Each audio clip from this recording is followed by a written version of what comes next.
I spent 100 days in the Abyss. The Abyss is an alternate dimension in Minecraft with all new ores, mobs, and bosses to fight. Plus, it's also insanely scary.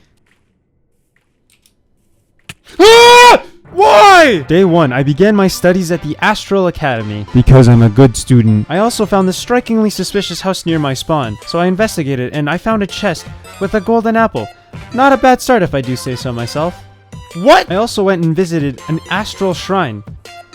Oh! Man, I'm such a wimp. It's now day 2, and I found some old papers that my professors told me about. I also discovered some flowers that seem to drop some Lauren gems. I didn't exactly know what they were at the time, so I farmed some more just in case I needed them and went on my way. I also did some mad carrot farming. Oh yeah, I also forgot to mention, I found my first diamonds on day 2. In my studies, I learned about a dimension called the Abyss. But unfortunately for me, the text was locked for some reason. I couldn't understand what the book was saying, so I left it for the time being.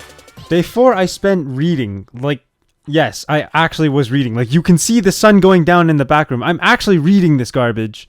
Day 5, I'm still reading. Like, what the heck is wrong with me? I also went out and did some mining because, you know, it's not called Minecraft for nothing. Day 6, I found a treasure map and decided to go looking for treasure.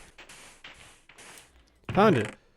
Ooh! While I was mining on day 7, I noticed that a little something appeared on the top of my screen. Oh! But my armor just wasn't strong enough yet, so I decided it was better just to leave. Don't worry, there are tons of bosses in this video, trust me. Day 8, I just had to get out and explore, because if I can't touch grass in real life, I can at least touch grass in Minecraft. I don't know why I did this, but on day 9, I saw Barako the Sun Chief, and I tried fighting him, and it was not... I got pummeled very badly. Day 10, I went out exploring again, I don't know what this is called, but I found it, and it had some loot, so you know I had to cop it up. But for some reason, on day 11, I had this small feeling that something was watching me.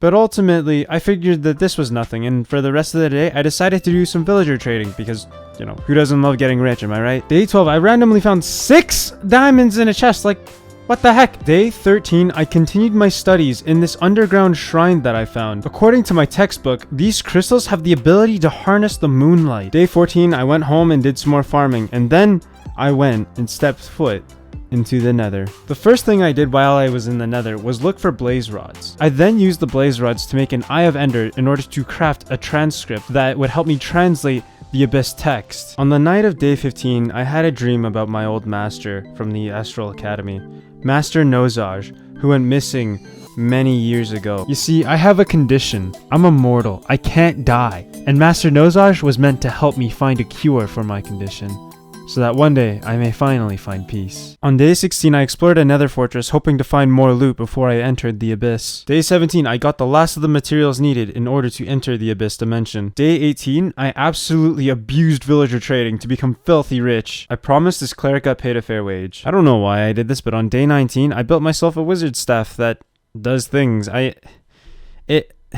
Yeah. Days 20 to 25, I spent constantly grinding for netherite. Day 26, with the materials finally gathered, I began constructing the portal into the Abyss. And now with the portal finally ignited, I set foot into the Abyss. I had no idea what to expect. I didn't even know what would kill me here. Like, I kept stepping on these stupid plants that kept setting me on fire, and I didn't know why.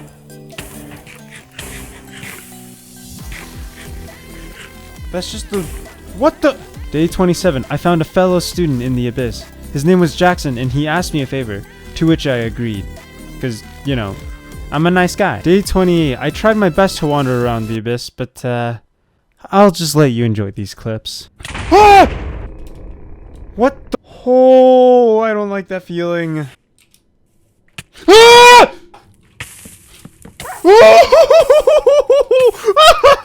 I'm scared! I'm so scared! It's okay, guys. I'm already disappointed in myself. On day 29, I decided to go wander around the Abyss and met more students from the Astral Academy.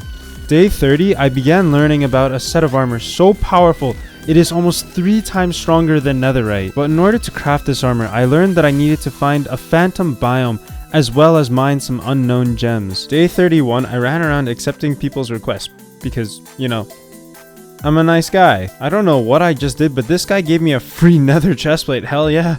Day 32 to 34, I was looking for unknown gems in order to progress my armor and complete quests for Meramis, getting myself an Abyss Fire Sword in the process. But then I ran into Steven. Alright, Steven, what do you have to say? Hello, Wanderer. A long time ago, there were two gods, Nozaj, ruler of love and peace, and Roka, ruler of darkness and path. They argued who owned more of the land. Nozaj just wanted peace, and Roka wanted everything.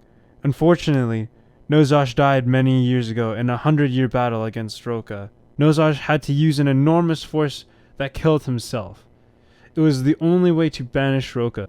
Okay, well, we're gonna have to kill some Roka! The news absolutely devastated me, but I didn't let that defeat me for long as I went back to strip mining in order to obtain more jewels. That sounded really weird. Oh my gosh, I am so sorry. After some on and off searching, on day 38 I finally found a phantom biome. On day 38, I found this weird thing. I didn't know what it was, so I tried to right click it. And then as I right clicked it, I remembered that Steven had mentioned something about monoliths. So I guess this was a monolith. On day 40, I sensed something was wrong as when I returned to the Abyss, the air had gotten much thicker, and I found it much harder to breathe than normal. After grinding the last couple of days, I decided to pour all my levels into enchantments on the Abyss Fire Sword and getting it up to almost sharpness 7, I think. And, I two-shot this Ferris Rough now. Like, this is just a sick joke. Like, this is straight up just pathetic. Day 42, I returned to the Abyss in order to farm phantoms. Day 42, I went back into the mines in order to find more unknown gems because I was still short like 20 gems. After all of that grinding, I was only able to make a phantom chestplate.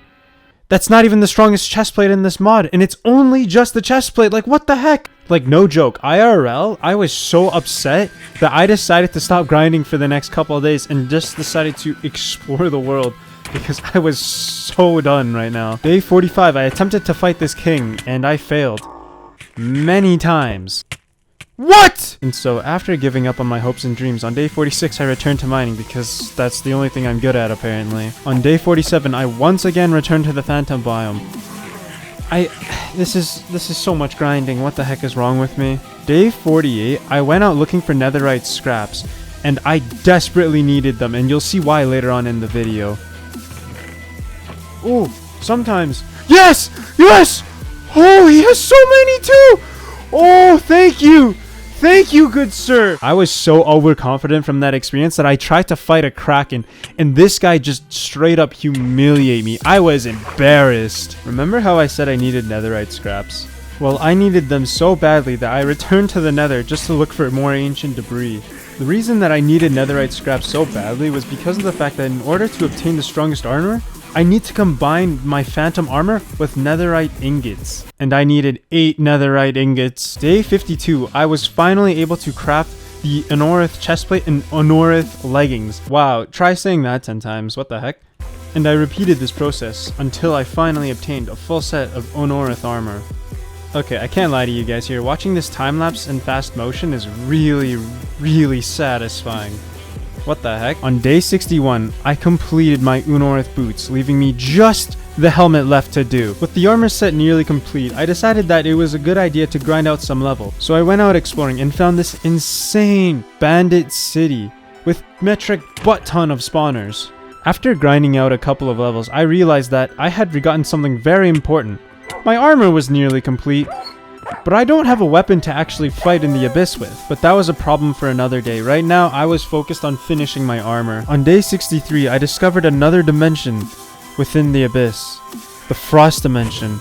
But to the naked eye, it just didn't seem like there was all that much for me here, so I left for the time being. On day 64, I encountered my first crystal golem, and I thought, you know what, now would be a good time to limit test all the grinding that I've done lately. And after a couple more swings, I was eventually able to defeat the crystal golem. Day 65, I will return to the nether once more to hopefully find the last couple of pieces of ancient debris that I needed. Day 66, I finally completed the Unearthed armor set. On day 67, with my new armor set complete, I returned to the Kraken in order to limit test just how powerful the armor set actually was. And at the end of day 67, I was finally able to beat this Kraken one of the many bosses I was struggling with this entire video. Day 68, I finally conquered the bandit towers. I have to admit, day 69 to 89 was a bit of a blur, mostly because of the fact that it was just me riding on the back of the horse, looking for things to kill to grind for levels. Day 81, I started grinding for an Onorath sword. Oh my goodness, that is so weird to say. I will never get used to saying Onorath. Hey, I'm back in the nether looking for more netherite. I've been doing this for way too long. On day 82, I had one of the most genuinely terrifying experiences. Just watch the clip. Yo, what the heck? Yo! I don't appreciate that. No.